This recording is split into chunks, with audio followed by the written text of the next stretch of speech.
We cutting loose.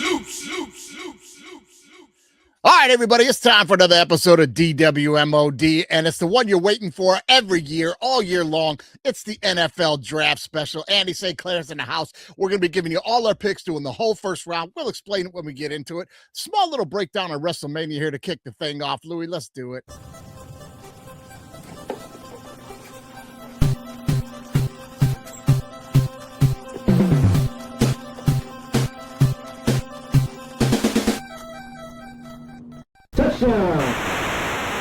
Ready? College football is now B1G versus SEC. Down, put. If you ain't listening to All Right Bet with me and Andy St. Clair, you're throwing away money. Ready? All Lions fans drinking that Kool-Aid. Super Bowl. Hey, disagree with me or don't. That's how it works. My main man, Andy St. Clair, in the house. NFL Draft, baby. It's a big one. You know, it's that time of the year when you think maybe your team's going to one little pick here and you're off to the races.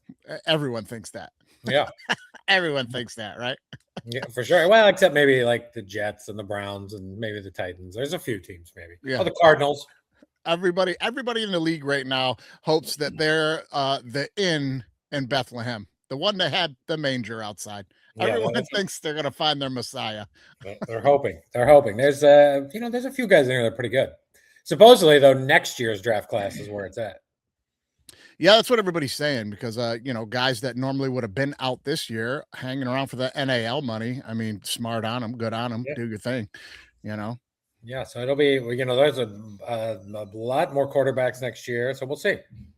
Yeah, I did hear an interesting point this week, though, that somebody brought up. I forget where I was listening, but somebody was like, that's what we said last year about this year's quarterback class. Last year, remember Nessmeyer and Klubnik, and there's a couple other names I'm just not recalling right now. They were like, yeah, right. They were like, this year was supposed to be that year, so you never know.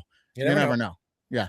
But here's the thing I'll say to that. I'll counter that by when they're like, so just take your quarterback this year because you don't know. I'm like, no, that's not the back end of the point I just made. The point is you'll know when you know. And this year we know there's not a lot of great quarterbacks in the draft. So wait. No, that's why the Jets are stockpiling picks for next year, right? They got three first rounders. So they're going to take one quarterback next year. For sure. Yeah, right. I mean, they gotta do something like that. All 32 picks. You guys know the drill here. We're going to go through all 32 picks in the first round. I'm going to lay mine out. Andy's going to lay his out. Got a little guest picker going to jump in for a pick here. And we're going to go head to head with Mel Kiper. Beat him 3 out of the last 5 years, had beaten him 2 years in a row. Last year, he had a monster year in the draft. Last year, Mel Kiper had his best first round mock that he's had in like 20 something years, and he beat us. McShay used to kill us, but we know McShay got pushed out by the Kiper company over there. They got the feuding and they pushed out McShay, which I think they made a mistake. I think he was always a lot better. What did you think? Yeah, I like McShay. He's over at the Ringer now. He's doing Ringer stuff. He does good stuff. He always does good stuff. Yeah, I always liked him better. I always thought his stuff was more on the money. Kiper, bit of a goof, I thought. But last year he showed up, so let's whip his ass this year. Before we get into that, Andy, we got to touch on a little crimes against sports brought to you by the Joyview Meat Market. It's brought to you by the Joyview Meat Market. Don't go to the grocery store for those price gouge packaged proteins. That's not even a whole pound. Do yourself a favor and head over to Joyview Meat Market. This family's been serving the community since 1969. And they're serving the best cuts of beef, pork, and poultry. Not to mention the best fresh ground Polish kielbasa you'll find anywhere in Detroit. Smoked or fresh. That's the Joyview Meat Market right on Joy Road and Telegraph. Support the neighborhood and tell them Gordon sent you. Andy, I got to tell you a true story. I had somebody get at me this week and say, man, that Joyview bit with the old timer voiceover, man, that just cracks me up. Good bit. And I was like, my man, that is a real place. This is not a bit. Really? Yeah. I thought it was all made up off clips off the internet. Guys, that is a real place. Joy and Telegraph.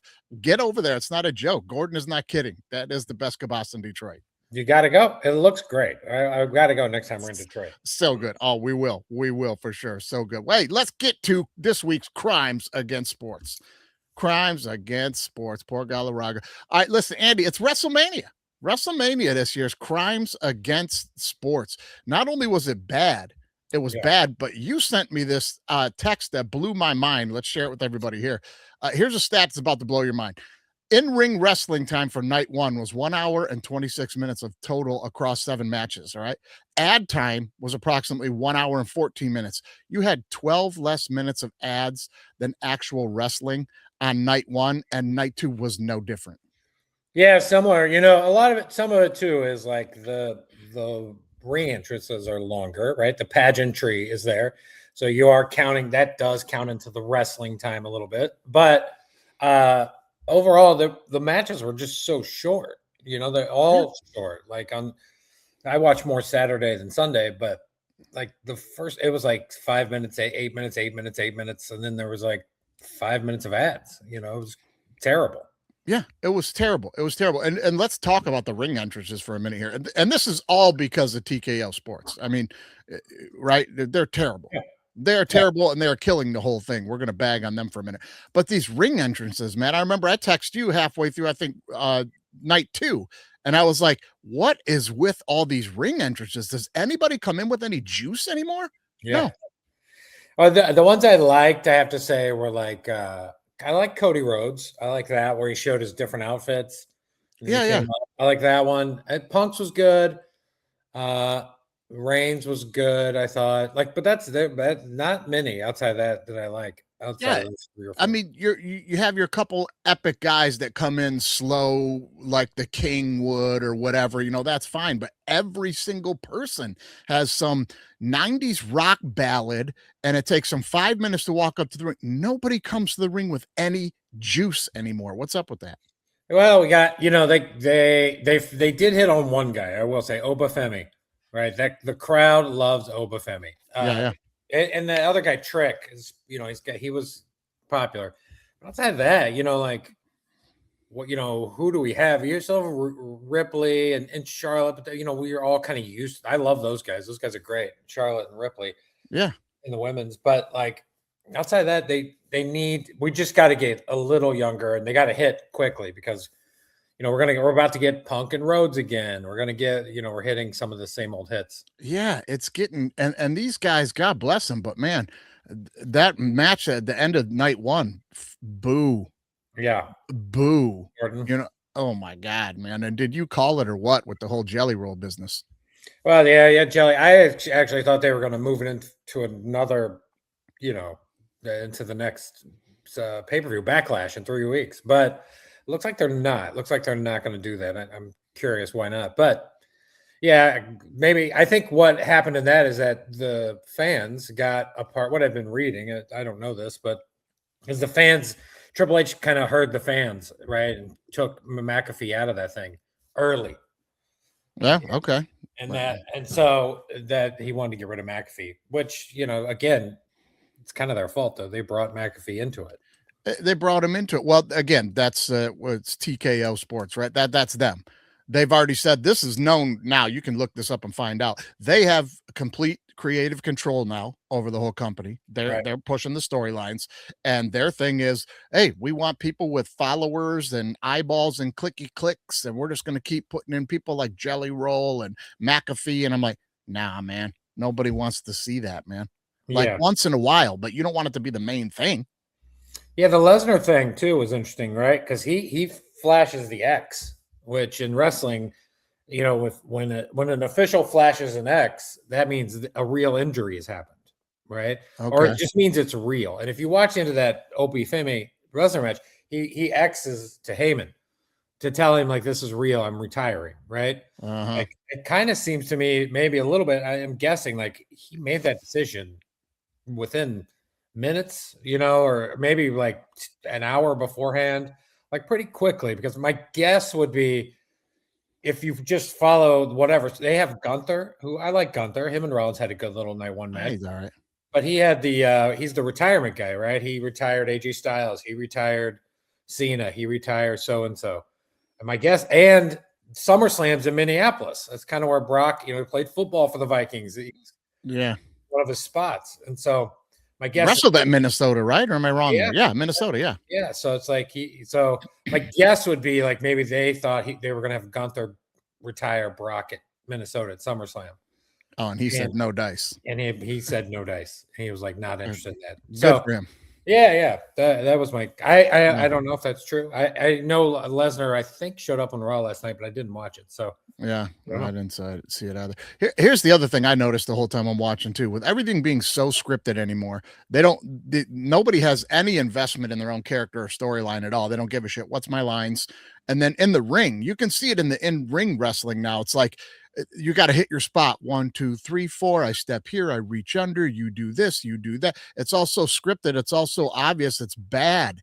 It's bad. You see them standing there waiting for somebody to do something so they can grab. It's bad all the way around.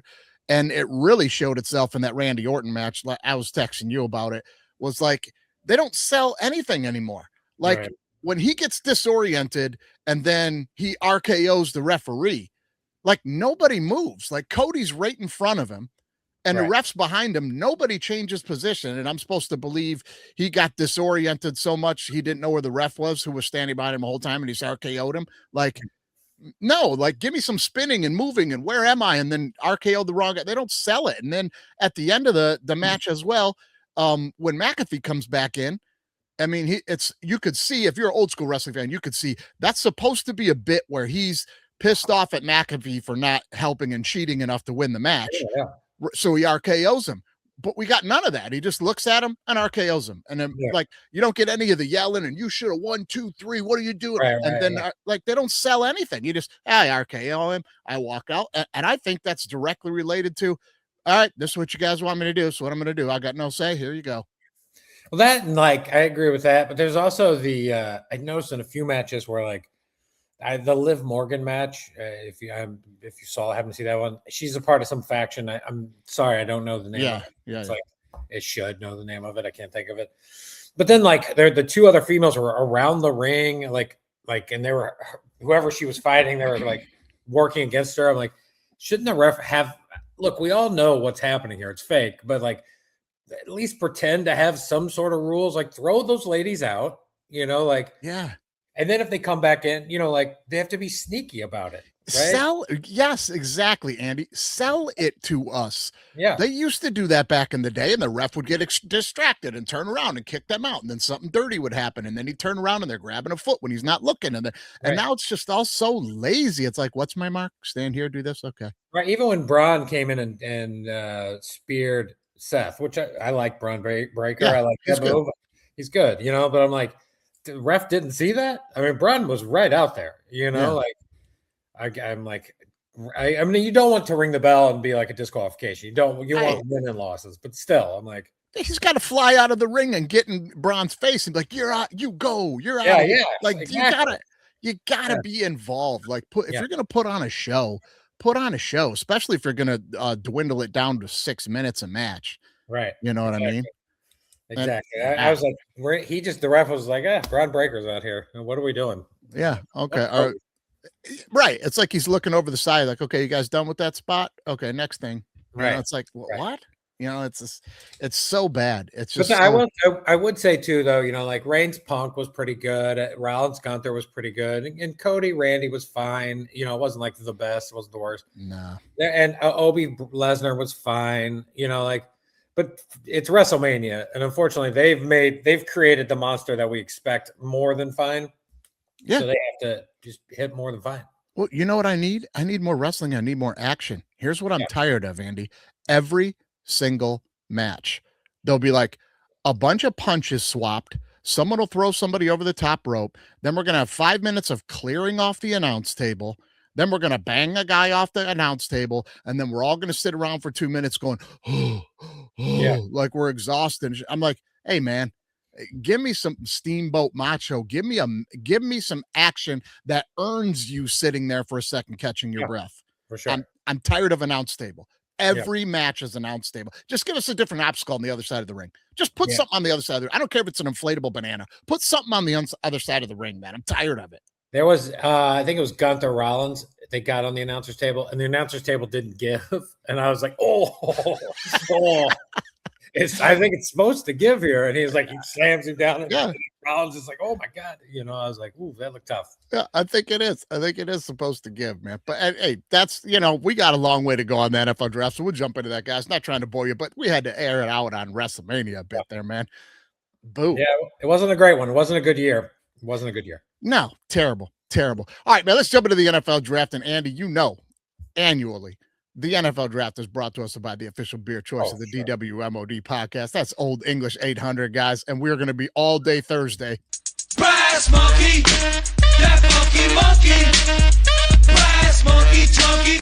There is no doubt about it. There will be brass monkeys all night on draft night. When this show gets big enough, Andy, we're going to sponsor one of the first round picks. When they're there with their champagne or whatever, we're going to sponsor them brass monkeys. Brass monkeys round one. Yeah, for sure. Brass monkey round one, NFL draft, mock draft. That would be so awesome. That would be so awesome. And here's why I'm a little bit excited. I sent you this, but let me share this with the audience for the first time, and you'll catch it on social media later this week.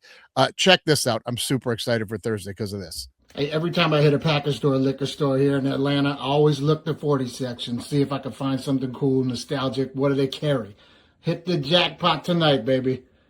Old school Ice House 40. That's a classic. Don't see those very often. And in this bag, something I haven't seen probably in about 15 years, for real. Old English 800 glass bottle 40. The official beer choice of the DWMOD podcast. That's a fact. I'm telling you, a glass bottle. I got a couple of them, Andy. I'm excited. You had to. It was like you found some gold. Oh my God. I looked at the cooler. I was like, what the? No way. I was looking for the expiration dates. Like, did you find these in an old warehouse or something? Right. How long you had these, sir? Yeah. Brand new, fresh, crisp, tasty. We're going to enjoy them for the NFL draft. Buddy, let's jump right into it, man. The NFL draft 2026. Got my notes. I know you got your notes.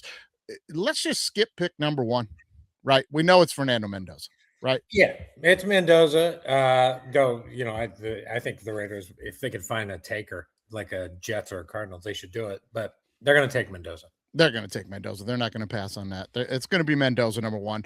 Moving on. Let's jump right. We both agree. We're both on Mendoza. Yeah. Yeah, we're on Mendoza. By the way, isn't just to refresh? It's 3 points if we nail the player. Correct. So if you get the exact right player on any team, you get 3 points. So does Mel. If you get the position right, but not the player, we're going to award 1 point. So if you say, like the Cardinals are going to go edge and they just pick a different edge, you still get a point. You were right on what they were looking for. You know what I mean? So we're all starting with 3. Mendoza 3. We're all starting with 3. And here's how we do trades, guys. I'm glad you brought this up, Andy, so we can break it down for everybody. Here's how we do trades. We're not going to speculate and do actual trades within the first round and move to those picks. We'll tell you if we think a team is planning on moving down or up. And if they do, you'll get a point. If they move down or up, you'll grab a point for speculating on that. But you're just going to select the player that you think they're going to take in that trade or wherever they land. And if they take that player, you get that point. Doesn't matter what spot they're taking that player at. Follow me, right? Yep. Okay. So that's exactly what we're doing. So we're just going to run through in order so we're not here forever. Okay. Number two, the New York Football Jets. I'll go first here, Andy. I'm going to tell you, I think Glenn knows what he's building. He knows what he's building. They loaded up on the defense, and I think he's going to stay right in that spot. Like you pointed out earlier in the show, they're looking quarterback next year. They'll get Wilson something later. I think they go Arvell Reese, linebacker, Ohio State. That's what I have. I got Arvell. It's him or Bailey. It doesn't, both guys good. Arvell, to me, a little higher upside. Bailey, probably more ready right now, but who cares? The Jets don't need right now. So I like Arvell. Yeah, I'm going to go. Yeah, Arvo Reese, both of us. Same pick there. Here's where it starts to get interesting now. Number 3, who you got the Cardinals taking? Well, look, I think Cards are in an interesting spot. If you want to talk about a team that could trade down, if somebody wants to, somebody like I got to have Love, or Bailey, who I think is available here at 3. Somebody, to me, like a team like the Chiefs would be interested, I think, jumping up to get Bailey. A team like maybe the Saints could jump up to get Bailey or Love. So, I'm not saying it's going to happen, but I think this is just a spot you could flash a sign here. Cardinals need picks. They're not taking. There's no quarterback. They need picks. So this is a good spot for it. But assuming the Cards stay, I haven't taken Bailey. I think they just take the third best player and just do it. Okay. All right. We're not going to be too far off here. I know a lot of people are clamoring for them, thinking maybe running back, take Love here. They've got the injuries at running back there, maybe reset at that position. You're right. They're not going quarterback, but they brought in Algiers from Atlanta. So they're not doing that. Heart and soul, the defensive line is gone, right? Calais Campbell's heart and soul, that team, he's gone. I'm with you 100%. I think it's going to be edge, but I think they're going to take Reuben Blaine Jr. I'm going to go Reuben Blaine Jr. out of Miami for my edge at number 3. Well, I hope you're right. Blaine has like short arms. A lot of people are concerned about those arms. I would also throw out there the only other position I thought they would take is offensive tackle, because if you truly think you're either going to grab Ty Simpson this year, which is I think very possible, or a quarterback next year, you're going to want an offensive tackle. So the other thing, I'm taking Bailey, but you could definitely get me on that Miami. I can't even say his name, Mawagoa or whatever. Yeah. Okay. You could get me on him here as well. So okay. I think to me, those are the two positions or trade, but I got him at Bailey on edge. Okay. You're going Bailey. I'm going Blaine. We're both going edge. Let's jump to number 4. Listen, a little bit of a sidetrack here on, like, I don't look at anybody's mock drafts. I don't. I try not to listen to anything either. I don't want to be influenced. I want to break into this myself. But some of the sites that you look at as far as like what their rosters are and what people are speculating needs might be. Yeah.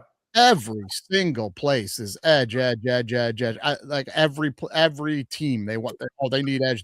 We get it. It's a commodity in the NFL. Don't be lazy. Do better research, guys. But that's something I've been hearing a lot for the Titans. Like, a lot of places I read, they're like, oh, edge. And I'm like, what are you talking about? Simmons had 11 sacks last year. He's been getting better every year. That's not their number one need. They don't need edge. I mean, please, they need to take Love. You need to take Love here and give Ward a weapon. This is a copycat league.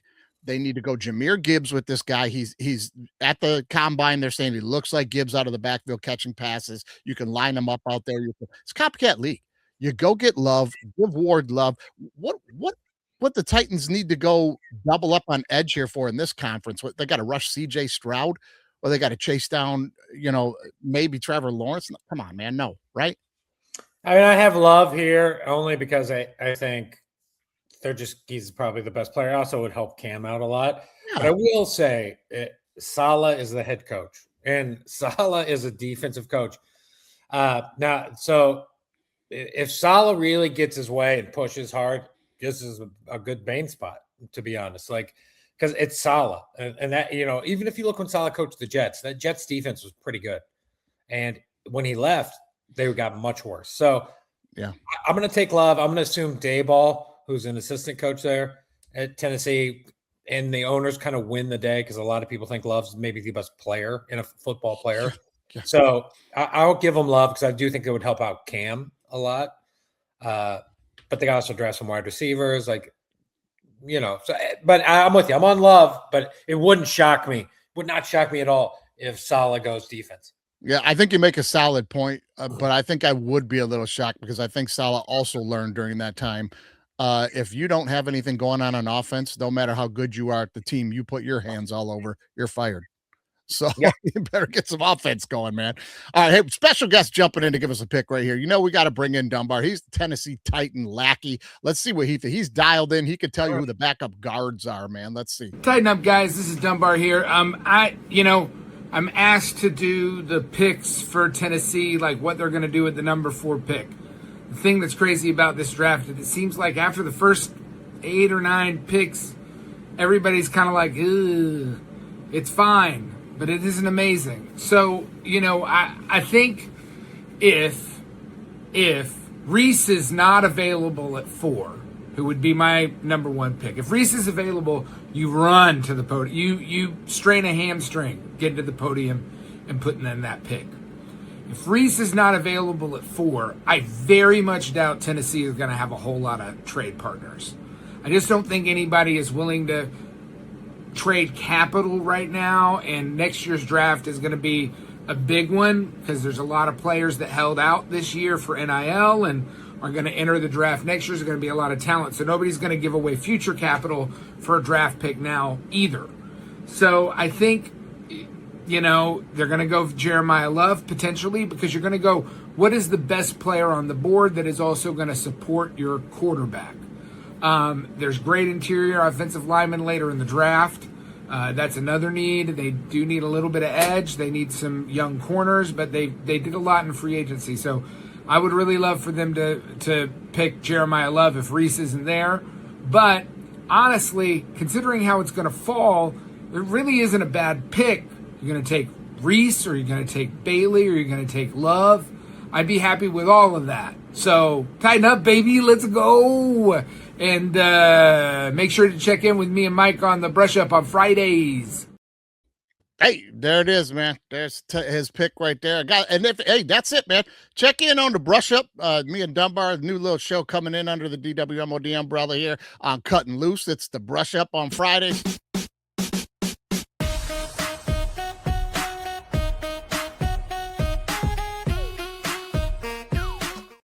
That's it, man. Old school takes on new school drama. Andy, the idea here is a couple of old heads running down the algorithm. It's information. It's information for conversation for the weekend. I like you. What's that inversation, which I like. Yeah, inversation, conversation. It's all for the weekend, man. So we'll be seeing you over there, Andy. I know we'll be seeing you over there for some good topics. All right, let's jump to number 5, the New York Football Giants. Andy, who do you like here? This is where it gets interesting. I had a really hard time with this pick, but I got to be honest with you. Part of me wants him to take. I think that he's going to take Caleb Downs, right? I didn't pick Caleb Downs, though. I will say, Harbaugh loves a kind of like a Kyle Hampton safety like this. So I do believe if Caleb is there at 10, he will take Caleb at 10. But I just think it's too high. I just think it's too high to take a safety here. Generally, we found out through the years. Also, I will say that if you wanted to trade in and get this player, you're going to have to trade with the Titans, and I don't think the Titans are going to move. You could also trade in with the Cardinals to take this player. That's how Bailey slides, right? So I think the player at 5 is Sonny Styles. I think he's going to go to the Giants. So if you want Sonny Styles, you're going to have to move to about 3 to get it, which is the Cardinals. So, then we're talking like Dallas, Chiefs, whatever. Not that I don't think the Chiefs are getting them, but I keep bringing up the Chiefs. But I do think the Chiefs could be a willing trade partner this year.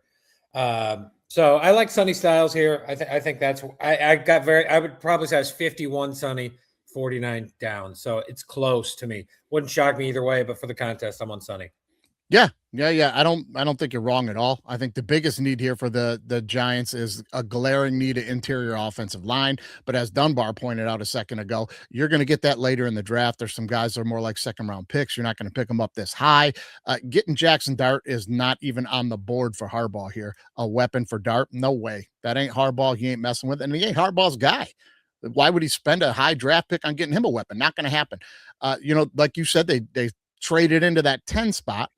And Harbaugh's been very vocal about he wants a gold jacket guy here at that spot. It's defense. We know him from the Ravens. I'm 100% with you, but I have one little difference here.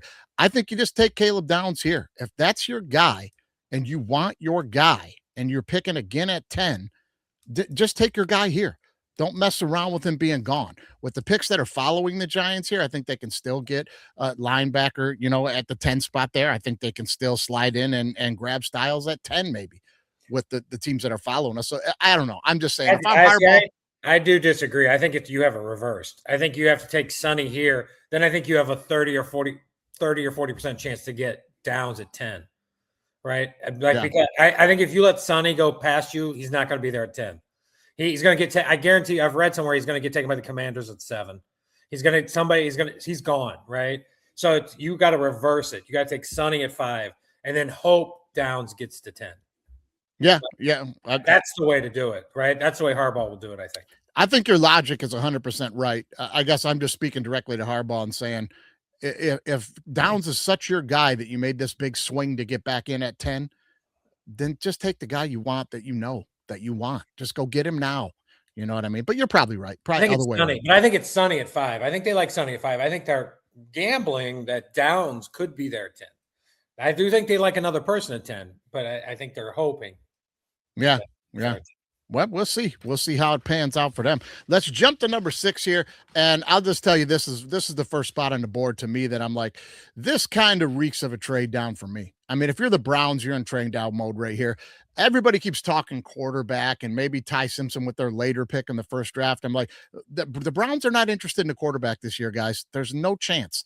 That room is loaded. They're going to be completely fine to see how that plays out for them this year. They're not wasting a pick on quarterback. I think they trade down here, and then at the deadline, I think they also trade Miles. I think they're just in total rebuild mode here. So if you're in rebuild mode, you're looking to trade down, you're going to take the best offensive tackle on the board. I think they take Francis Mauigoa, offensive tackle, Miami. That's what I have. I have Mauigoa at offensive tackle. There we go.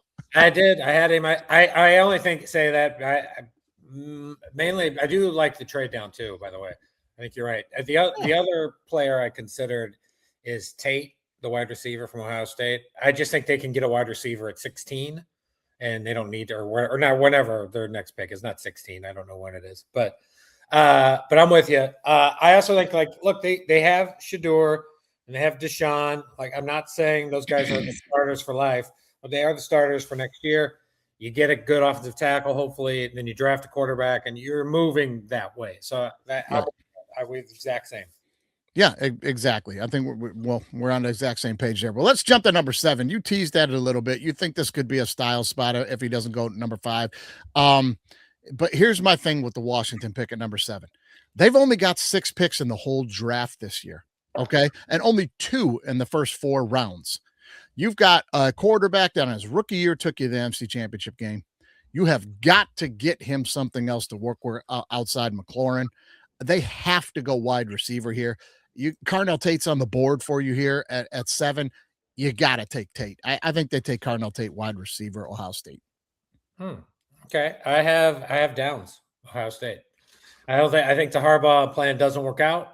I think Dan Quinn is defensive minded first, at wide receiver, they still have like, they paid a lot of money to McLaurin, and, I'm not sure if Debo's there. They have Luke McCaffrey, like, and if I was Dan Quinn, I'd be like, look, Jaden barely played last year.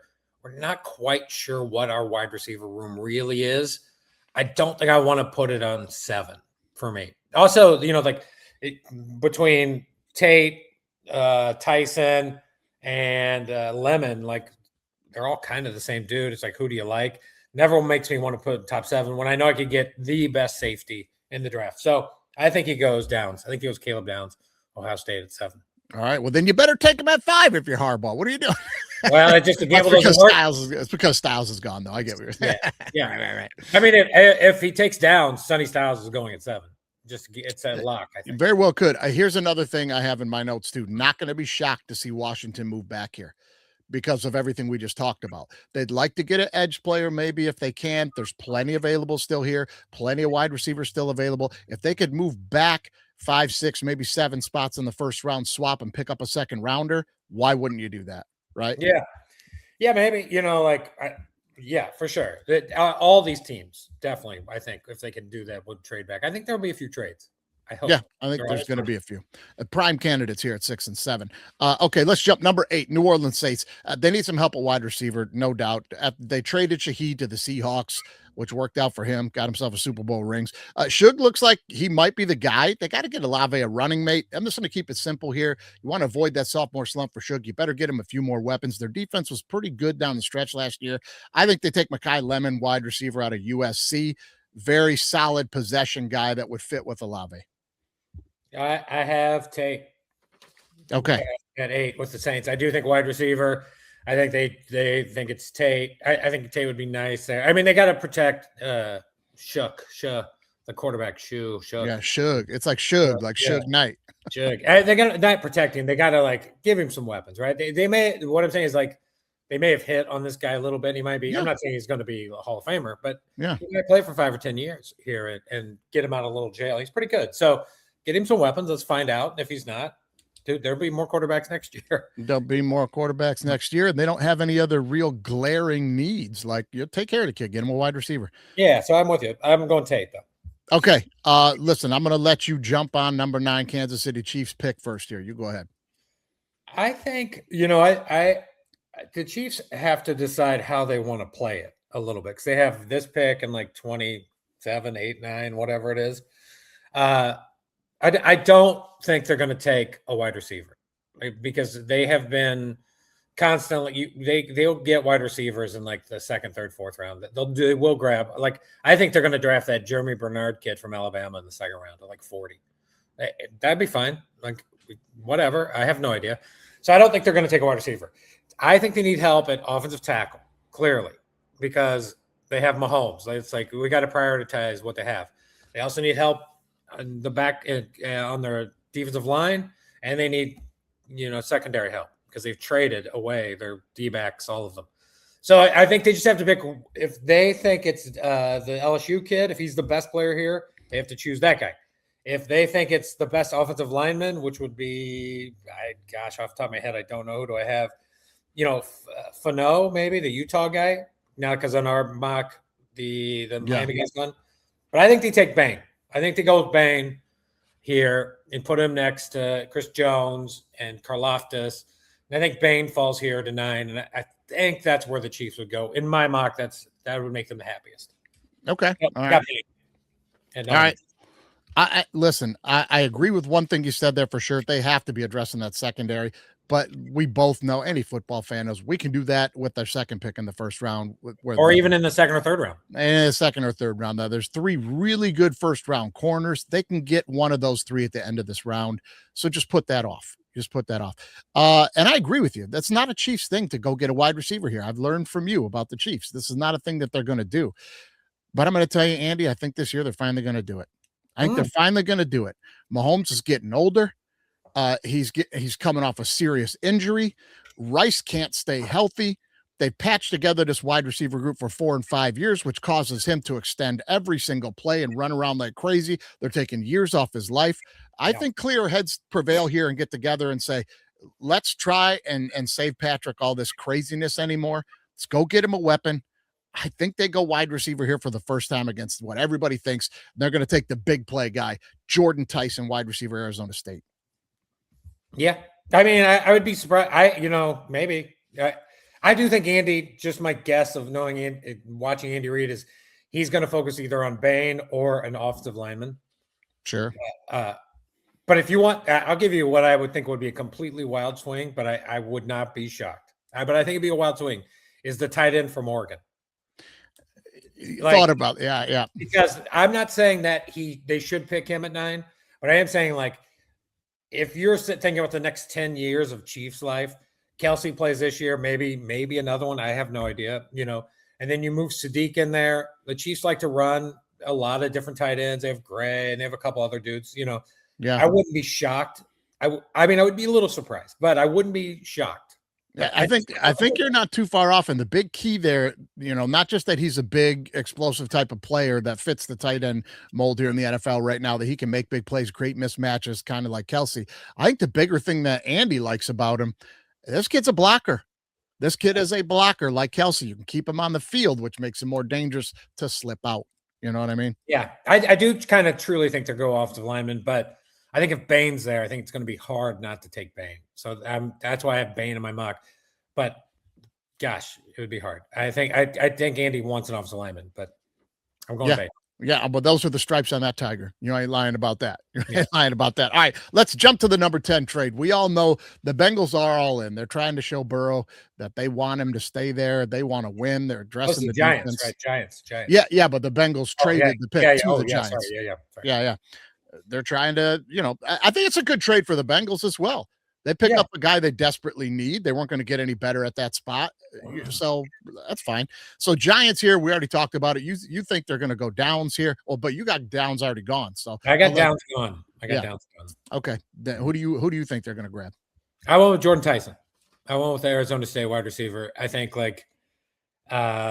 it'll give, Dart somebody. They'll have neighbors. They'll probably sign ODB, in the offseason. I know ODB wants to go to the Giants, wants to come back. And then you put this guy in there.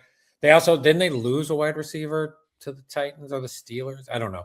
But then you had Scattaboo and you got that other Purdue running back. Like, their offense is okay. You got that run. You got those tight ends. So I think they go Tyson here. What Neighbors insurance as well, because Neighbors tends to get hurt a little bit. So does this dude in college. This guy's had like 3 or 4 injuries. So I'm going Tyson. Wide receiver. Okay. All right. Well, I'm sticking to my guns here. I think Sonny Styles may be still around. I think some teams in the middle there surprise. Maybe somebody moves up to try to get him. But I think if somebody moves up, they're going to go a different edge route there. Maybe a lot to consider here. But for me, 6, 7, 8, 9 don't look like they're going to be targeting Styles. I think he's still around from luckily at 10. I'm going to say the Giants get Sonny Styles, linebacker, Ohio State. Yeah. I mean, I would be shocked if the Chiefs passed on Sonny Styles if he's sitting there at 9. I would be like, they're not going to pass on this guy. Like, yeah, you're probably right. I just don't think they would do it. I think he needs Andy's like, no, we're taking Sonny Styles, and then we'll figure it out from there. Okay, yeah, but you're probably right. You're probably right about that because he's a wise-headed dude. He'll divert if he needs to. Let's jump to number 11. First, the 2 picks for the Dolphins in the first round. They're a hot mess. They need everything. And everybody in the world is clamoring how badly they're going to need a wide receiver to be any kind of effective on offense. Hill's gone. Waddle got dealt to the Broncos last year at the deadline. But who are you drafting a receiver at number 11 for? Malik Willis? Nah, son. Washington and Tutu Atwell are going to have to be good enough for now. We're not doing that. I mean, that's just stupid. You're not doing that. You still got Bailey on the board. You need defense. Edge is available here. You can get a wide receiver with the 30th pick. No way. I'm going David Bailey, edge, Texas. Wow. In your mock, Bailey goes to 11. I think so. Again, I'm going to say it again. There's no way Andy Reid's passing on David Bailey at 9. Yeah, you're probably right. Like he's taking Bailey over Bain. I guarantee it. Wow. Okay. But hey, look, maybe you'll nail it. I am with you. I'm very confused on what the Dolphins did. So I feel like I was like, I have no idea who to give the Dolphins. No idea. Tough spot. I'm like, how do you help this team? And so I landed on the only thing they invested in was Willis, who this guy's in trouble, in my opinion. I'm not sure how he's going to work out for him. So I'm like, give that guy an offensive lineman. That was all I could think. You got to get him an offensive lineman. So I went with Fano, I think's his name, Fano, the Utah offensive lineman. But truly, this was like, I mean, it could have hours to figure out who the Dolphins could take here. Yeah. So I went offensive lineman to help Malik. I hope for the best in that one. I'm just like, I can't see them drafting anything for Malik. That has to be a move where you're like, in a couple of years, you're going to be the backup. Just weather this thing. I just can't. I don't know. I'm that GM. I'm not sitting in a room and going, how do I help Malik right now? I'm going, please. I don't know why we signed Malik right now. Yeah. So I don't know. I don't know. Dolphins should trade out if somebody loves somebody. I don't know who that is, but. Yeah, there's a lot of talk about Bailey. Everybody keeps yammering about he doesn't quite have this or quite have this measurable or that. And you know how that shit causes guys to trickle. Sure. I don't know. Maybe. I think he's a great player. All right, let's go number 12. First of 2 picks for a team in the draft. It's the Cowboys. Now, listen, the Cowboys wish one of those Buckeye backers were still available right here because that's what they need. Well, they wouldn't be shocked if the Sonny Styles that you're predicting slide happens. Dallas may get involved, right? I think they trade 12 and 20 and move up to get Sonny Styles. They would need to do something like that because they need that bag bad. We all know Pickens is moving. They're saying he's not. He is. They're getting rid of him, but who cares about any of that? Possible swap here for me. Possible swap here at 7 or 8. With DC or New Orleans to move up to get one of those guys like you just stated. I think they could use this pick to slide up to 7 or 8. But I don't know. I don't see it. They need a linebacker, but it's a better value at like 20 to get a linebacker with who's even left at this point. They desperately need help in the secondary. They desperately need to get themselves a safety. I think they might take Dylan Theory on safety, Oregon, if they have to pick at 12. Yeah. I like that. For sure. I considered that guy at 12. I didn't go with him. I'm with you on the Dallas trading up. This is where I think the Browns at 6 is the trade because there's no way Washington's trading with Dallas at 7. They're not going to let Dallas come in at 7 so they can see Sonny Styles 2 times a year. It won't happen. So maybe at 8, 6 or 8. That's why you got to get to 6, I think, because Washington's going to take Sonny Styles if he's there. I like Thieneman, whatever that guy's name is. I do like. I love how I don't know their names anymore. Like literally 2 or 3 months of not watching it, I'm like, I forgot all their names. Yeah. I don't know how it works. But I went with the cornerback that I do think the Chiefs probably would consider, but I don't think they're going to do it. Delane from LSU. I went with that guy. You know, they let go of their cornerback, right? Remember, like towards the end of the year, I can't think of his name. Yeah. He has a brother. Used to be Diggs. Diggs. Yeah, they let him go right at the end of the year. Big problem. Weirdly, it was and Dallas needs help on defense. He's probably the best corner in the draft. It's kind of a nice pick, I think, for Dallas. Dallas, by the way, say what you want about Jerry, and I'd love to shit on Jerry, but kind of sneaky good at drafting. They get some dudes. Like they if you look through their history, they do a pretty good job. Yeah, they do. So I like Delane here, the cornerback, LSU. Okay. All right, man. I'm going to be on the safety for Morgan. Let's go. Number 13. It's the Rams. Look, they loaded up on secondary. The O-line is solid. It's simple here. They've got a window with Matthew Stafford, the MVP on offense, and they got a big problem at wide receiver. Who knows if Puka Nacua is going to be in rehab all goddamn year, and if he does come back, it looks like he's headed down a path of self-destruction. And Adams is 35. He's 35. They absolutely have to go wide receiver here. I think they take Cooper Jr., wide receiver, Oklahoma. Yeah, I got wide receiver too. To me, it's a little bit of a wild card, to be honest. Like, just such a free roll for the Rams. Like, I have him taking Lemon, the USC dude. That'd be a great fit. Yeah, mainly because like he's kind of like Puka. He's a little Puka. He's like little Puka. He's tough. He's got a lot of Puka qualities. But you know, there's a lot of ways they can do this too. So yeah, they could take other linemen. They could take Thieneman. There's a lot of dudes available for him. So I'm with you though. I went Lemon USC to the Rams. Okay, all right, man. Let's jump on 14. The Ravens. I'll let you jump in first. I kind of took a swing here. I got to be honest. I decided to take a swing at this one. I do think the Ravens are probably going to go O-line. They need O-line help, and they need it badly. Like last year, their line was bad, and blah blah blah. And they also have a defensive coach. So, and that tells me they will probably take maybe the best defensive player or no lineman. But I took an absolute swing out of the park, and I went with the Oregon tight end, and I went with Sadiq. I think his name's Sadiq, right? Yep. Yeah. So Sadiq, here's my argument for Sadiq. And I like Sadiq a lot. I think he's going to be kind of really fun. But you give Lamar, you have Mark Andrews. You kind of build it almost a little like the Rams, how they use their tight ends. But then you have Mark Andrews. And he kind of replaces Isaiah Likely. Only he's probably a better version, Sadiq is.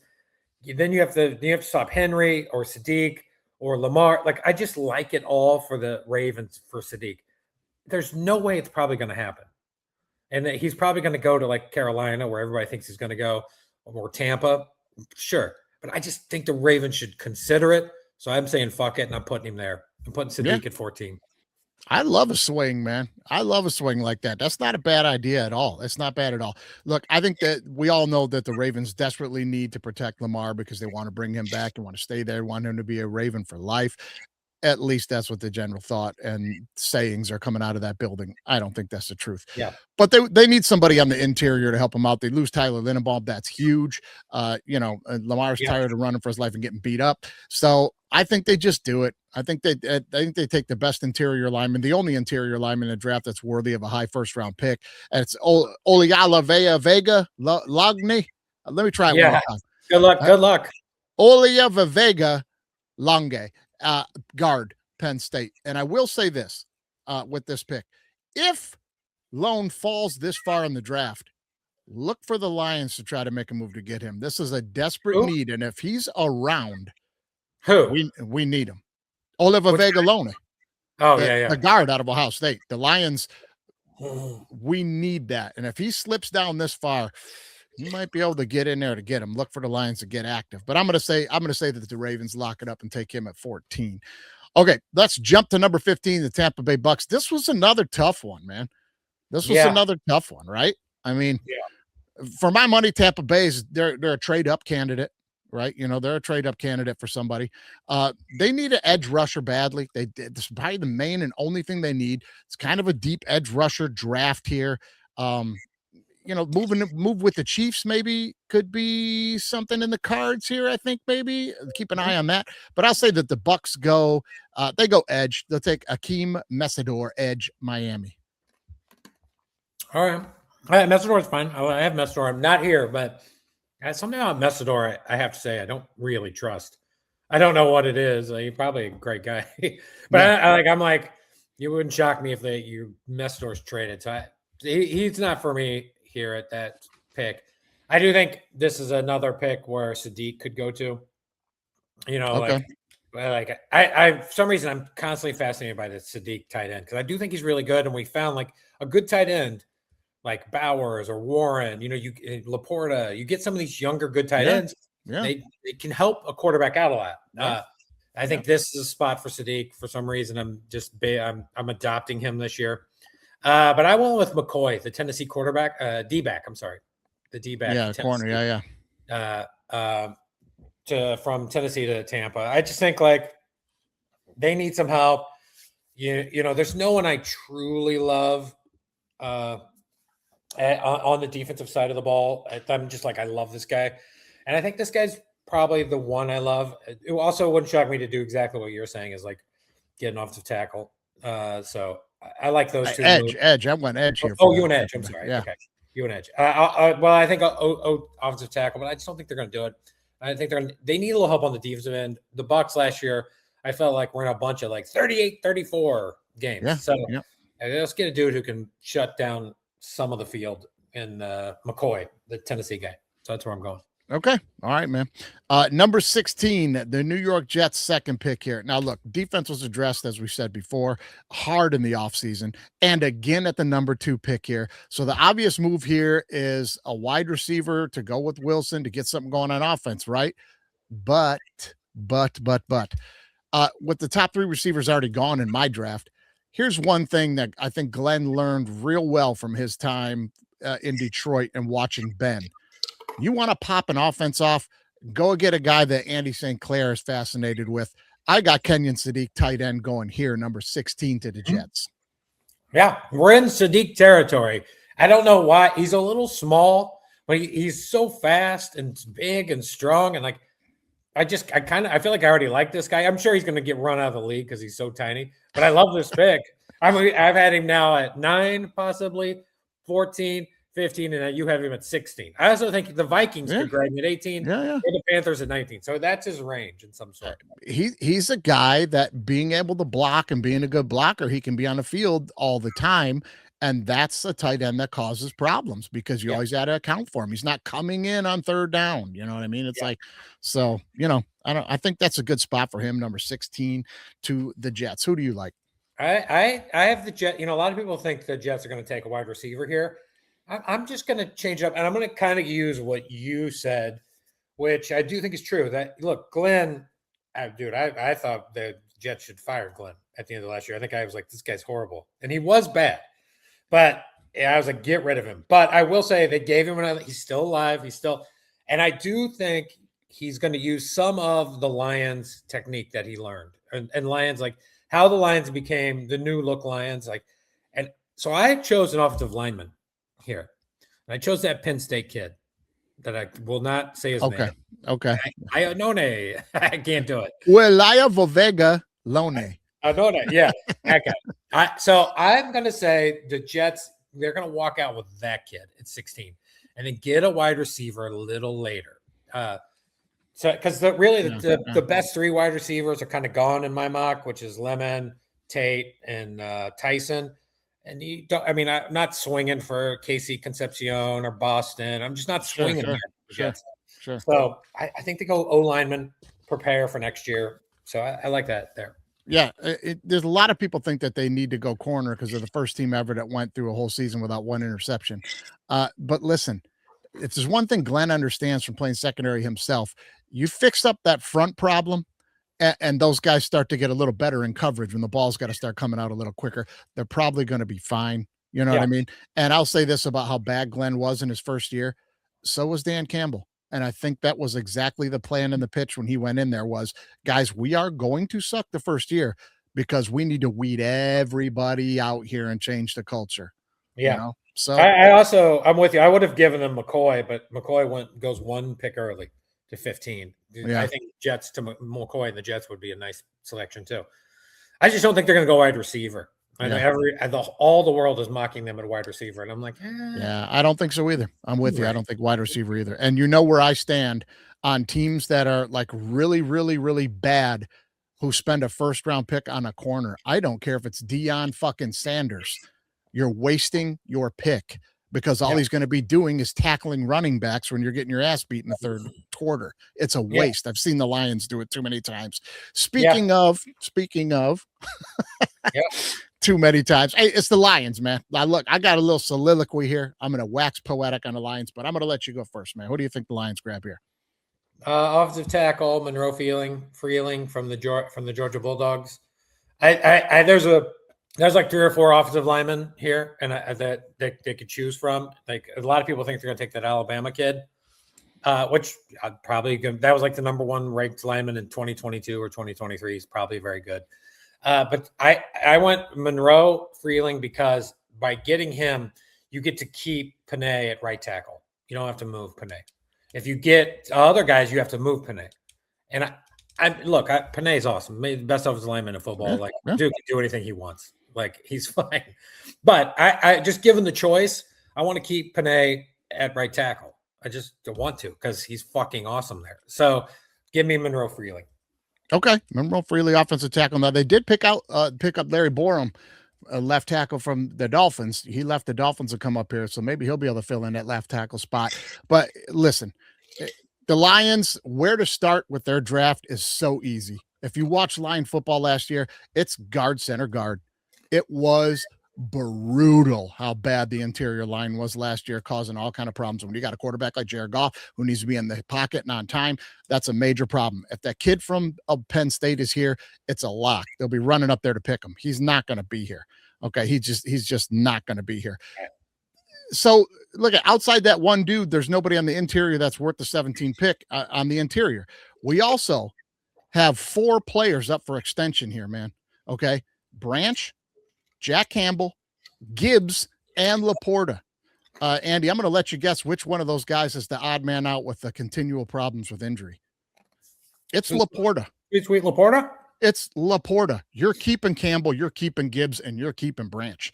Laporta's the guy that's on the outs there when it comes to contract money, 100%. So that's got some people thinking, well, maybe Sadiq here. That's stupid. That's not going to happen. They're not going to double down like that. Brad ain't doing that. So listen, I don't think they're going to go that route. That's not very Brad-like. We need an edge player for Hutch. There's no doubt about that. That'd be a great little pick if we grab an edge player for Hutch. But at 17, the talent level's just not there for the 17th pick. The main guys are already gone.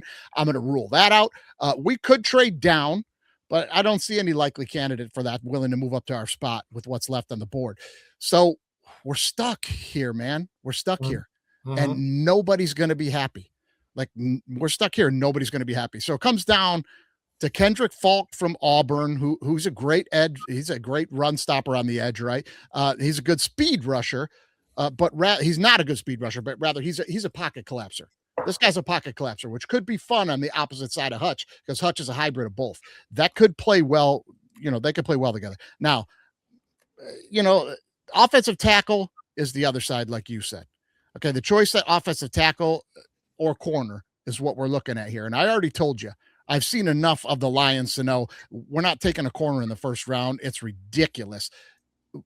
Stupid. We're not going to do that. It's not going to happen. So offensive tackle, maybe. Now, of the tackles that we have here to choose from, okay, we got the big guy from Georgia, like you said, that they're going to take Monroe Freeling, right? But he's a bit of a project. He is not ready to plug in and play right now. If you're going tackle, I think Brad Holmes might be leaning more Spencer Fanow, the tackle from Utah, because he's a little undersized.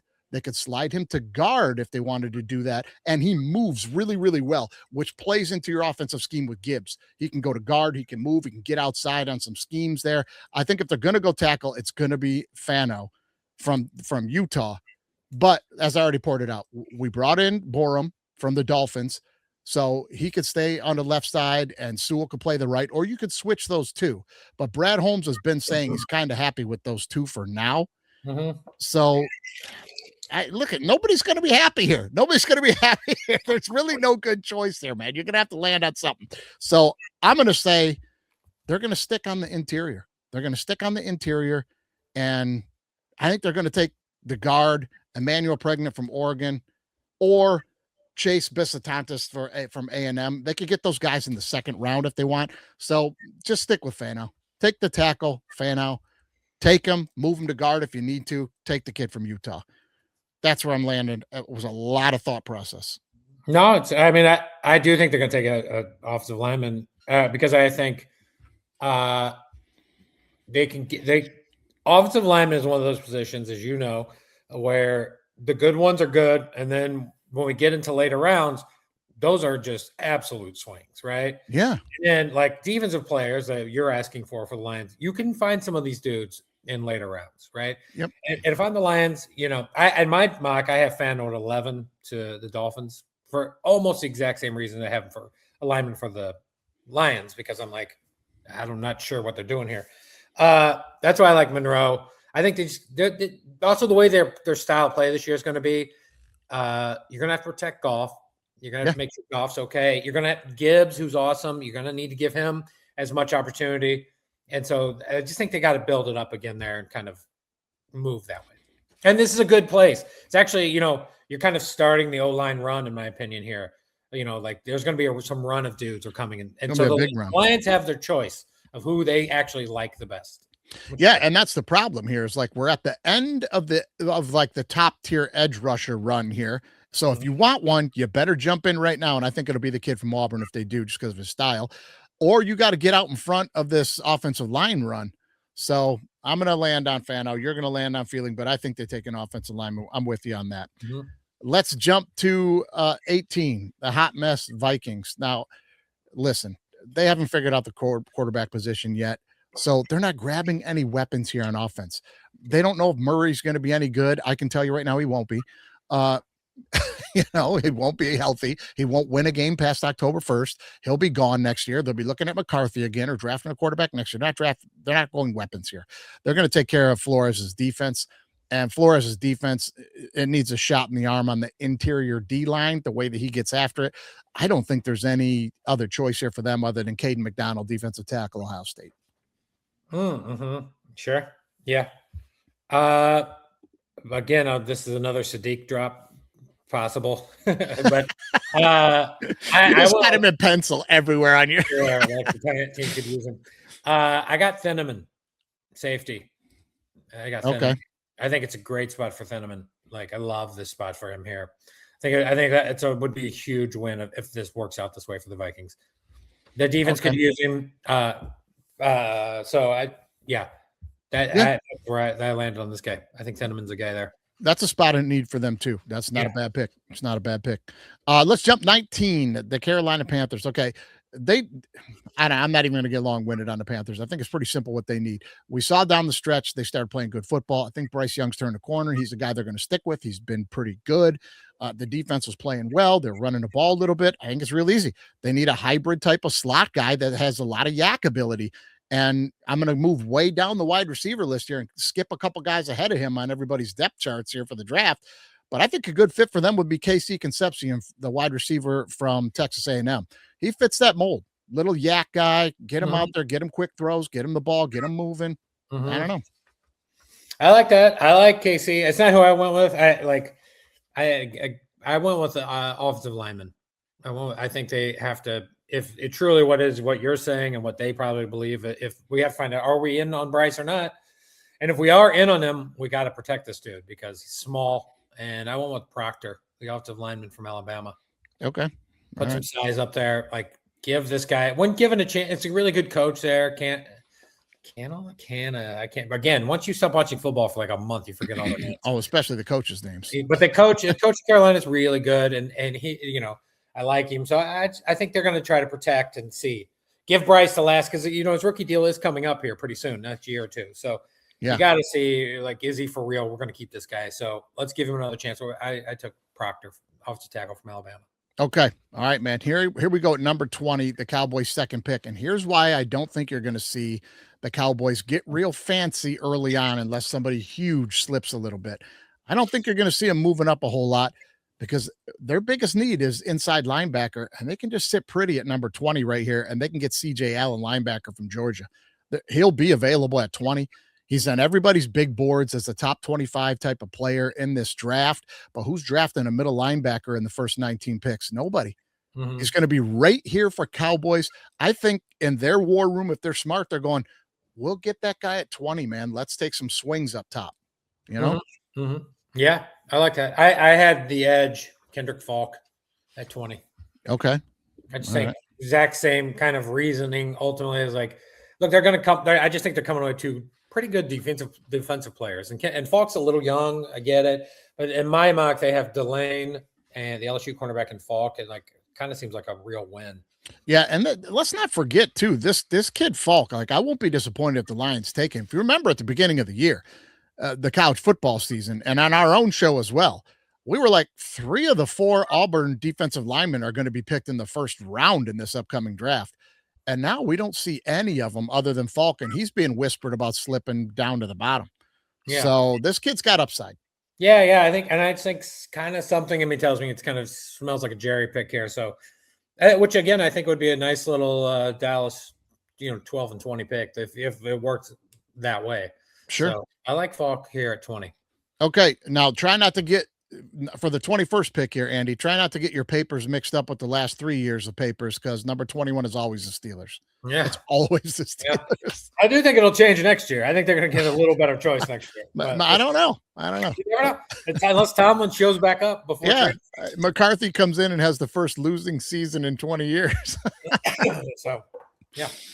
Yeah. So who do you think they take with the perennial 21st pick here? I had a lot of trouble.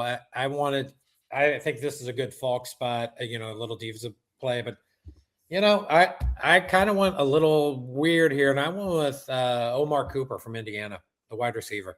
Okay. Steelers rarely take a wide receiver in the first round. Like they tend to get these awesome dudes in rounds 3, 4, and 5. But I think it's a good little spot.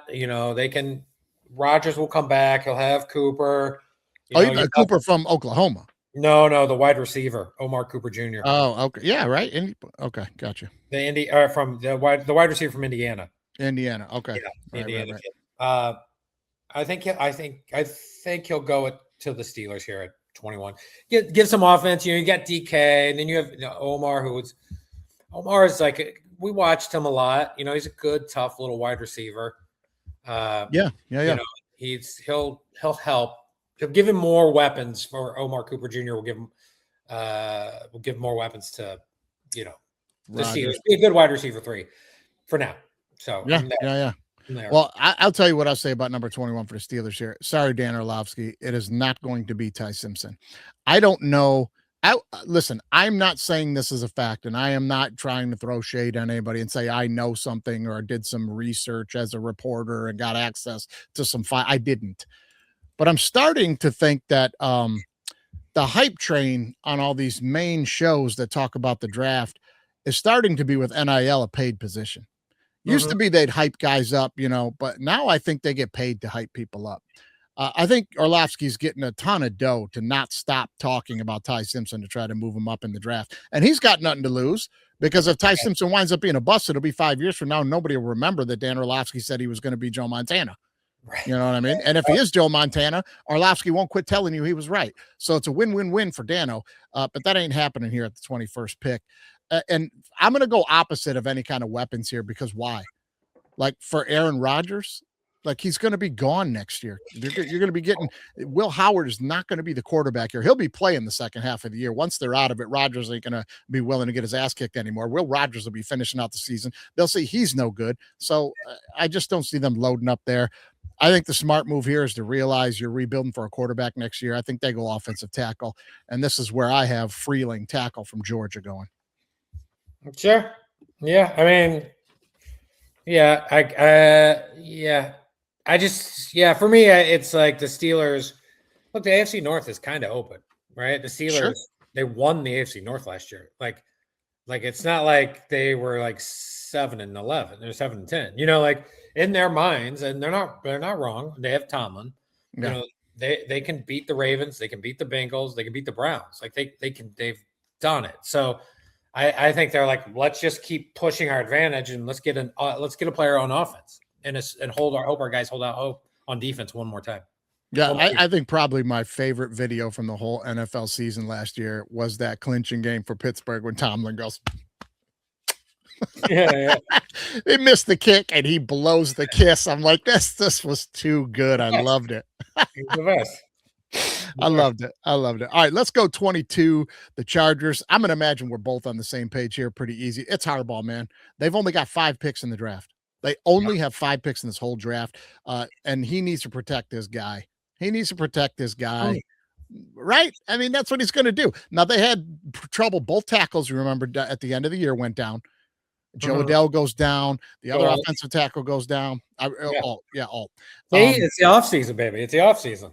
Right. And those guys go down, and that caused a ton of trouble. They need more depth there. Who knows how those two guys are going to bounce back? He's going to take care of Herbert. This is hardball. He wants to run the ball. I think he takes Blake Miller tackle out of Clemson.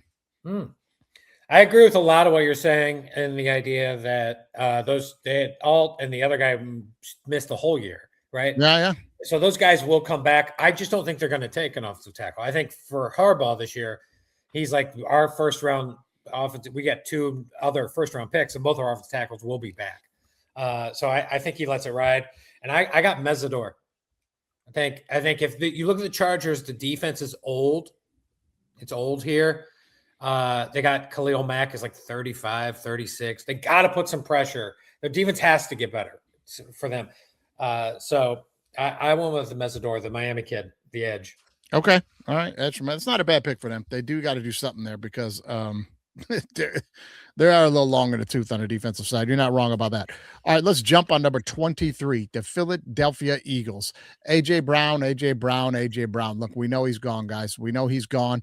Defense is the identity of the team here, though. Okay, and that's what it is. Edge is a major need here for them. All right, in the offseason, they lost Brandon Graham, Aziz Ojolari, Jalen Phillips. They're all gone. They're all gone. And this defensive line is everything to that Philly defense. We know that. I won't be shocked to see them try to move up to get a better guy. They're a trade candidate for me to move up to one of those spots earlier in the draft. But at this juncture, hanging around here, I think that they're going to take the best they can get for their capital at edge here. Give me Kendrick Falk, edge, Auburn.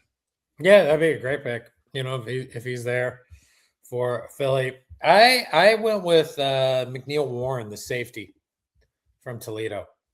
Okay. I just think this to me reeks of a Philly move. Like their D-backs are all pretty good, but I don't know. He's like that guy at safeties. He's pretty, he's good. He's good. And that's kind of what Philly does. It gives them like a lot of length. I think too. Pretty good. Gets bigger bodies. So that I like him here. I also think Philly's probably looking at offensive tackle, to be honest. So I think those are the 2 spots. Yeah. But I like that guy, McNeil Warren, safety. Yeah. I really like Warren, and we're going to talk about that in a pick or two here. He's a kid I really like. All right, number 24, the Browns. The Browns should and will go wide receiver here at 24, right? You got your offensive lineman earlier.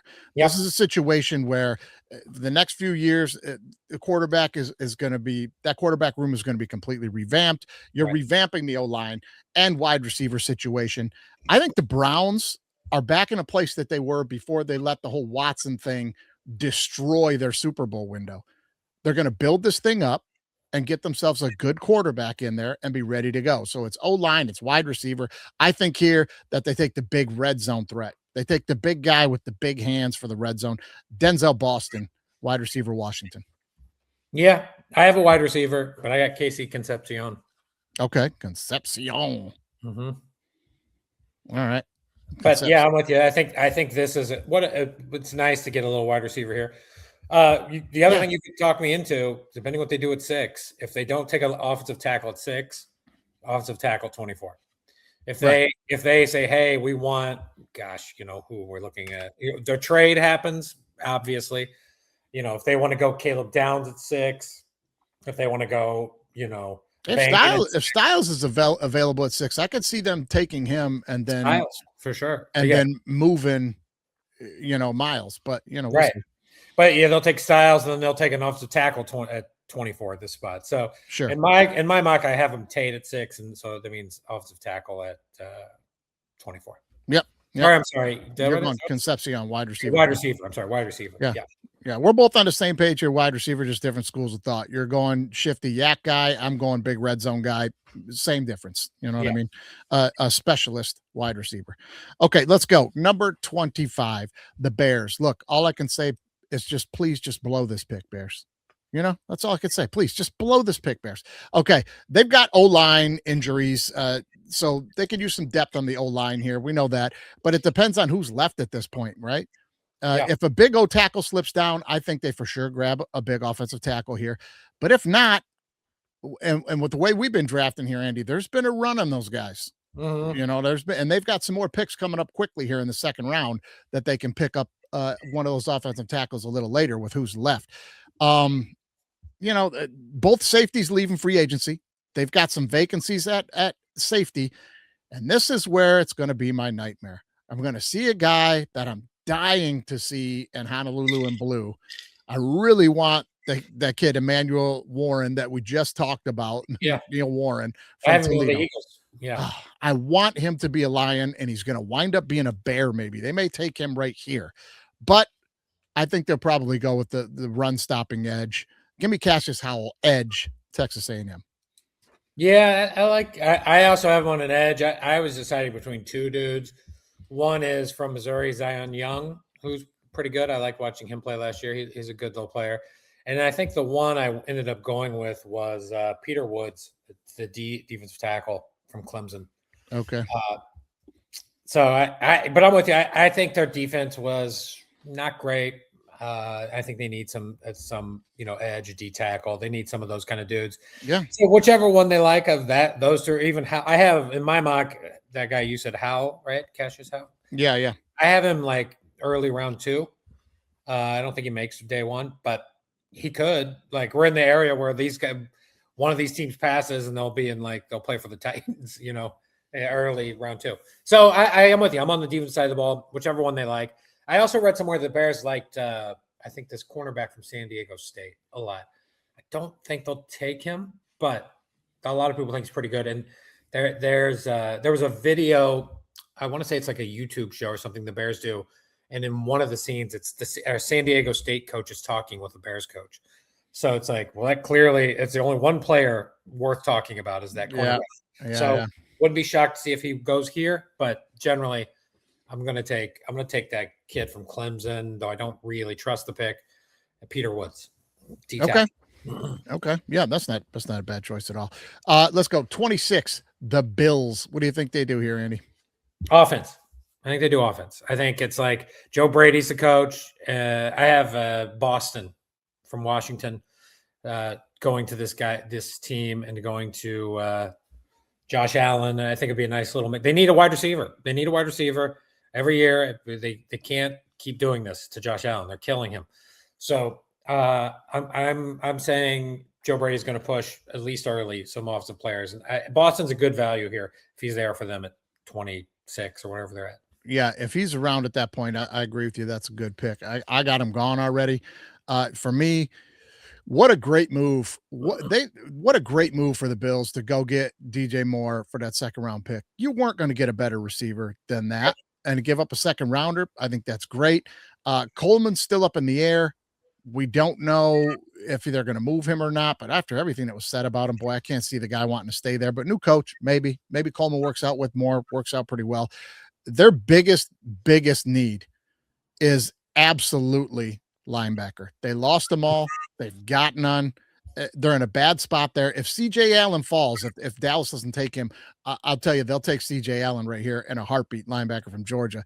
But I think he's already going to be gone, which for me puts the Bills in the exact same spot I said the Lions were in. Like, there's just nobody here for the value for what you need. Your needs don't fit this value.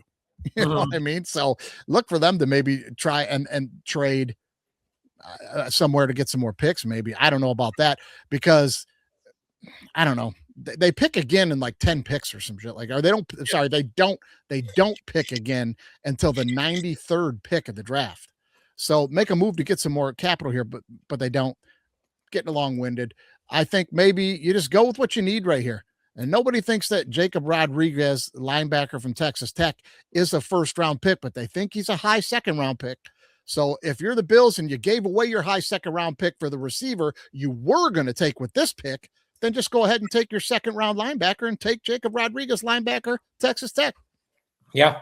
I almost picked that guy for the Cowboys at 20, by the way. Oh, okay. 'Cause I thought Dallas, it just makes a lot of sense to me. Sure. Jerry likes those like homegrown kind of local dudes. Sure, So, that could yeah. happen. Yeah, I'm with you. But, like they did sign like Bradley Chubb and they signed some defensive players. So, Right. And I know they traded for DJ, but then they have like Shakir, but like I'm like, get another wide receiver. I can't trust DJ more generally. So Yeah. that's where I went. But yeah, I like that pick. I like Jacob. I like Rodriguez. Yeah, that's kind of the same logic I had with when the Lions took Campbell in the first round and they took Branch in the second. And everybody lost their minds that they took Campbell before they took Branch. And I'm like, it doesn't really matter. Just swap them. Take Branch with the first round pick and get Campbell in the second. You still got, whatever. Same thing here. So let's jump on number 27, the San Francisco 49ers. Now, this would have been O-tackle, but they signed Williams. They've got him signed. They closed the need on all their wide receivers too, right, Andy? They bring in Evans, they bring in Christian Kirk. They're all set there. Those two guys are great. So what do you think they do here? I actually went offensive tackle. I think they did sign Trent, but he gets hurt. He's older. I think, you got to invest in the future if you're going to be Purdy the next 5 or 10 years. So I went with that dude from Clemson, I think, Blake Miller. Okay, Miller. All right. I went Miller to San Francisco here. Okay. I think that's a good spot for him. I'm not, it seems crazy, but you could also convince me on Cassius Howell. You could also convince me on like somebody like Casey Concepcion if he's there. Like, look, Shanahan, he's not kicking these wide receivers out. They have Pearsall, and like, who's Pearsall any good? And Mike Evans gets hurt 8 games of the year. Kirk is not a reliable dude. They don't have the other guy who's still on the team, but not on the team. I can't think of his name. Don't have Debo anymore. So, but yeah. Yeah. I went offensive tackle. Okay, offensive tackle, not a bad choice there. I mean, Williams is getting older. That's not a bad choice there. But they lost almost the whole defensive line to injury last year. Okay, their 2 best edge guys are coming back, but we all know Bosa's going to play 2 or 3 games, be out 6, play 1, be out the rest. Right. You know what I'm saying? So for me, I got him going edge here, but I'll stay at the University of Clemson here. I'm going to go edge. TJ Parker, Clemson. TJ Parker, that to me is the toughest. I think I'm omission. Him and Mesidor at 22. I don't remember who the Chargers. I was deciding between those guys for the Chargers. Sure. I like TJ Parker. I'm actually, TJ still has a chance to show up for me, but yeah. I'm hoping one of those guys is around second round for us to make a move for. Mm-hmm. But we'll see. All right, number 28, Houston Texans. Look, they made some moves on the offensive line to help Stroud, and you would think that they might want to do that here as well, like strengthen that line even more. But they don't. This is the team, Andy, that picks again in 10 picks. They're picking again in 10 picks. There'll be more value at offensive line 10 picks later here. You don't need to jump old tackle here like we talked about. They're pretty much already all gone, the big name ones. So I think that they take a chance here to stack up that defensive line, right? They signed Anderson. That defense is the heart and soul of this team. Give yourself a little interior push. I don't think they can pass up on big Caleb Banks, defensive tackle from Florida, 330-pounder. He can move around the interior there. You put him in there to eat up blocks, and now we'll see what Will Anderson and them guys are doing running free. That'd be a great pick. Mm-hmm. Yeah, for sure. I went with Caden McDonald, the defensive tackle from Clemson. Okay. All right. Defensive tackle, though. Same. All right. Yeah, just because I think the Texans are going to do strength on strength there. Like the defense is awesome. You're like, hey, look, we just keep adding dudes. Like it doesn't. Let's go. Well, then we pick again in 10. We'll move that way. Yeah, we'll get a tackle at 10 spots later. We can get somebody. You know what I mean? So, Yep. All right, number 29. Here's the second pick for the Chiefs here, and here's where I thought it was easy money for me. I'll let you finish up. I'll just go quickly. Easy money for here. You got to replace the corner. And for me in my draft, these guys have all slid down the board. And Mansour Delaney, LSU cornerback, is still available here. I just take him. Take him. You need a corner. Yeah. Oh, wow. You haven't fallen all the way there. Yeah, I just don't think there's listen, I don't, with all the guys that need to be drafted here, tackles and edges and the wide receivers that are going to start going on runs here, I think these 4 corners they're claiming could go in the first round. I feel like we hear that every year. How many corners are going in the first round? They don't, man. They slip and they fall, you know? I mean, I would love it. I have him going to the Cowboys at 12. So I hope you're right. I want you to be right on this one. I want you to get 3 points. 3 points, please, for you here. That'd be great. I actually don't think the Cowboys, and when this my mock will not, or the Cowboys, I'm sorry, the Chiefs will not. I have them taking Lomu, the offensive tackle. Okay. From Utah. I just think that Andy's going to want an offensive tackle in the first round. It's going to happen at 9, or it's going to happen at 29. And if I took Bain at 9, then I got to take an offensive tackle at 29. And then at 40, I'll take a wide receiver, and then or a cornerback or whatever, and then I'll just pick and choose as we go along. So figure it out. So I just think I would be shocked if he doesn't come out with one offensive lineman in the first round. But if it goes this way and he gets Delaney, your guy, and like Bain or wide receiver, then I'd be like, okay, sure. But I got him doing offensive tackle here at 29. Well, I'll defer to you on this one, buddy, because this is an amusement park you have season passes for. I only see the commercials and think it's fun. You know? Yeah, no, I mean, I hope you're right. I think it'd be much more fun to have this guy. But I think the Chiefs have had some good success of picking cornerbacks and DBs and safeties in later rounds and fitting them into Spags' system a little bit. And I think they can do that again. But I think it's offensive tackles coming. They have to. I mean, because their most important piece is Mahomes.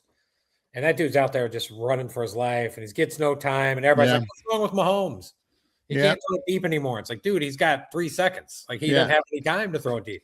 He doesn't, man. Everybody's so bored by the Chiefs' dink and dunk offense. It's like, Mahomes is terrified. He's back there being like, 1, 2, throw it. So if you get him a little protection, that might help the offense in a different way. So 2 schools of thought, man, and you're not wrong. Usually an offensive lineman can help you with that really quickly, and they have had some bad wide receivers that I'm sure he's checking on first and second reads, and they're not where they're supposed to be, and now he's got to bail. Right, and I also tell you the Chiefs on offensive line, they have that kid. I think he went to Oklahoma named Simmons or something like that. I think of Simmons is his name. I forget, but last year he played in 8 games. He missed 9, or he played in 9 and missed 8. He was like the left tackle, and they have another lineman who missed like 8 or 9 games. Like, and these dudes get hurt and have been getting hurt on the Chiefs a lot. So I just think he's going to take an offensive tackle. It's probably a smart idea. It's probably a smart idea. When your best player, maybe the best player in the NFL, is on your team and it's the most important position, probably should do a little something to help. And I just think Andy is. I just think he's dead set on that in some way. Yeah, you're probably 100% right. Let's jump to number 30. The Miami Dolphins here. Now, I know I said earlier in the draft that they would get their chance if they wanted a wide receiver to get one at 30. Don't do it back there. But you know what? Now I'm going to have to change my mind on that because of everything we just talked about, right? Everybody's kind of gobbled up all these good tackles. And if you were trying to get one, we just discussed, you can wait till the top of the second round now because we're kind of second tier on these tackles. Well, Miami's just got to jump the line. They need an offensive tackle. Jump the line on the second round at number 30 and get an offensive tackle. Caden Proctor, offensive tackle, Oklahoma. Yeah, I like that. I thought hard between offensive, but in my mock, I have them taking an offensive lineman at 11. Okay. I doubt they take another one here. Though, again, they probably should. Needs to be like, fuck it, we got to protect Willis. They probably should. They probably should. So I'm with you. Yes, get a lineman. Yeah. I got lineman 11. Here I got Parker. Okay. The what is he, edge? Yeah, so we're just reversed. I went defense and I went edge up top, I believe, and we're just flipping them. But same thing. We both needs, same difference. All right, let's jump 31. The Patriots made it to the Super Bowl last year. Now, look, the Patriots are desperately in need of a locker room reporter because they know the last one was banging the coach, and she's out. So that's who they should take at 31. I busted balls. She was busted balls. Whatever. All right, we saw the need for depth at offensive line for this crew, right? Like during the season, Will Campbell played really well, the rookie offensive tackle. Come playoff time, boy, he got exposed. I can remember us trading a lot of texts during this playoff run being like, this kid's getting just put on his back, man. Yeah. So I think it's offensive line depth for them here.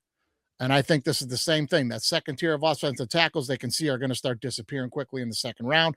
Jump the line here if you're the Patriots. Take care of Drake May. Get their offensive tackle here. Max Indiana Anchor. Heinecker. I'm going to, whatever. The offensive tackle from Arizona State. I think it's a Heinecker. Yeah, I don't know. Yeah, but I like that guy. I have that guy, and I had him in and out of a few. So a knocker, maybe that's how I you don't know say how to say his name. I was just like, I hope somebody does, not me. Yeah, and Will Campbell will get better. He'll get better.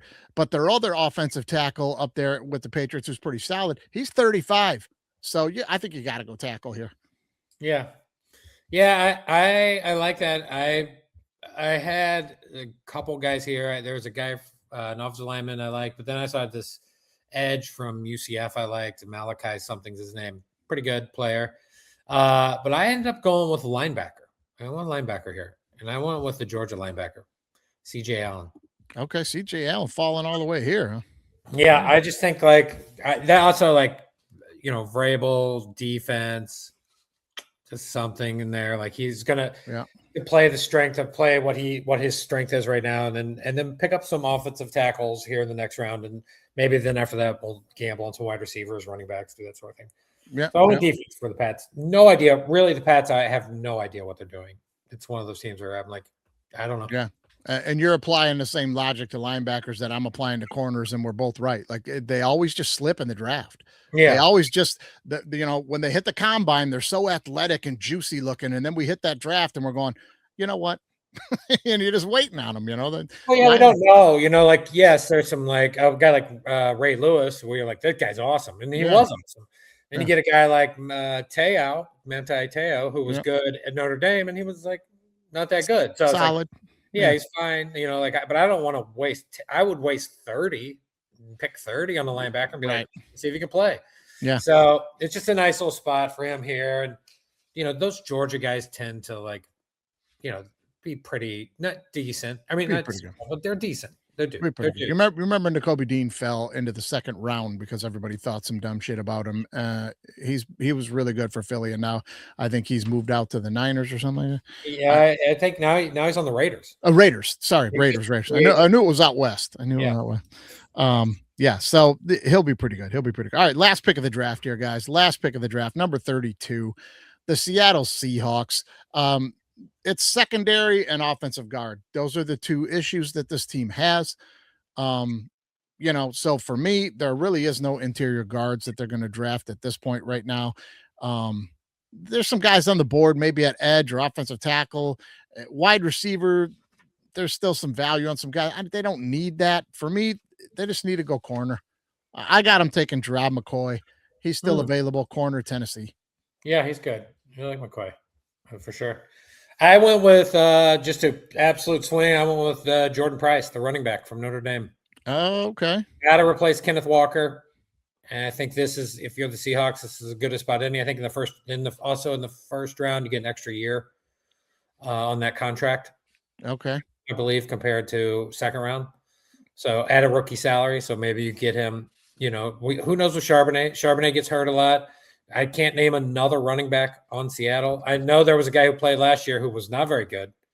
Oh man, he was from another team, and I can't remember him right now. I'm saying Charbonnet gets hurt though, and that guy has to come back in. It's trouble. So Jordan Price, the running back, who's kind of a wild card. We don't really know a lot about him because he spent most of his time behind Love. It worked out for the Lions when they drafted a guy like that to play at Alabama. Yeah, exactly. So. Take a swing, take Jordan Price, and see if he's. You can go back to your 1-2 punch with just Charbonnet and Price, right? Same, Yeah, right. All right, guys. So that is all 32 picks. We'll be tuning in on Thursday. We'll see who scores more points in this damn thing. I love it when we beat Mel Kiper. It's one of my favorite things to do because neither one of us has access to the things he has access to, like we discussed earlier. Like he's flat out being told by some teams like who they're taking, and then he'll act like, "Oh, I nailed that one." I'm like, "Come on, man," So when we beat him, I take big pride in that. Yeah, well, I'll be interested to see where Ty Simpson goes. See if he goes in the first round. I kind of think he's at Arizona at 33. I think that's where he lands, but we'll see. It's always the draft's fun. of all 32 picks, I'll be lucky if I get 5 right. If you don't even count Mendoza, get 5 more. Buddy, if you get 5, like 5 is a good night, man. Because especially for guys like us, we don't have any. I don't have anybody I can pick up and call. I don't know Shefty. I don't know any front office. You know what I mean? Like if you nail 5 picks, I think the best I ever did was like 8. And that was a crazy year, but it was kind of predictable. But like, no, 5 or 6 will be in good shape. Yeah, it'd be great. I'm really interested to see what the Giants do at 5, and then I kind of hope Sonny Styles doesn't get picked because I want to see who trades up to get into the Sonny Styles game, like Dallas.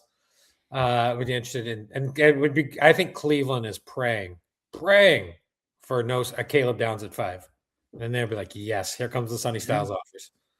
Yeah, if a guy's, I'm telling you what, I'm not going to be shocked to see the Lions make a move for something like that if that were to happen, because we need to add somebody, as you just said, that we can have an extra year in a rookie contract with that is going to be opposite Hutchinson. That's not going to get paid Hutchinson money, right? For sure. You know, I think the Lions kind of in a nice little spot though. Like they're right before the offensive tackle run kind of starts. They're kind of the kickoff of that. You know, if somebody like Sadiq again is there at 17, they're not going to take him, but they nice little opportunity to trade. You know, or Thieneman. If somebody wants Thieneman, if he's there, and Vikings seem to love that guy. It's a nice little spot to like trade down. You know, like. Let's say the Steelers want him at 20. Like, hey, we'll take your spot. You give us a couple extra. Like, it's a nice little spot. Yeah, I want a little Vegas slow name, man. If we can get the interior guard from Penn State, boy, that'd be a great pick. But again, like I said before, there's 2 guys that we could probably get in the 2nd round that are pretty good too. Kid from Texas A&M, I think one of them. We could score that later. But if that kid's around, I'd like to see it. We'll see what they do, man. Yeah, it'll be fun. It'll be fun. Well, good luck to the Chiefs, man. Yeah, we'll see. I think the Chiefs are leaving the 1st round with defensive player, offensive tackle. I'd kind of be bummed. I would be bummed if they took like a wide receiver at 9 or even Sadiq. I wouldn't be shocked, but I'd be a little bummed. I just like, don't get us a tight end. Like, not now. But hey, what do I know? I do think he's going to get a defensive tackle at 9 and offensive lineman at 29 or vice versa. Yeah, man. All right, guys. Well, that's it, man. And make sure you're tuning in. You know, the Major League Baseball picks are every single day online, and we've been red hot. If you've been keeping up, that's not bullshit talk, and I'm not making up lies. You can go and check the receipts because those posts don't go away. You can go back and look at them, man. We've been 5-1, 5-1, 4-2, 4-2, 4-2, 5-1. We've been red hot and making cash. Go check those out. Make yourself some money, and we'll see you next time. College football is now B1G versus SEC. If you ain't listening to All Right Bet with me and Andy St. Clair, you're throwing away money. Ready? All Lions fans drinking that Kool-Aid. Super Bowl. Hey, disagree with me or don't. That's how it works. I can't wait for all these guys to be so wrong about all these edge rushers whose arms are 2 inches too small and these guys can play. Oh, for sure. We cutting loose.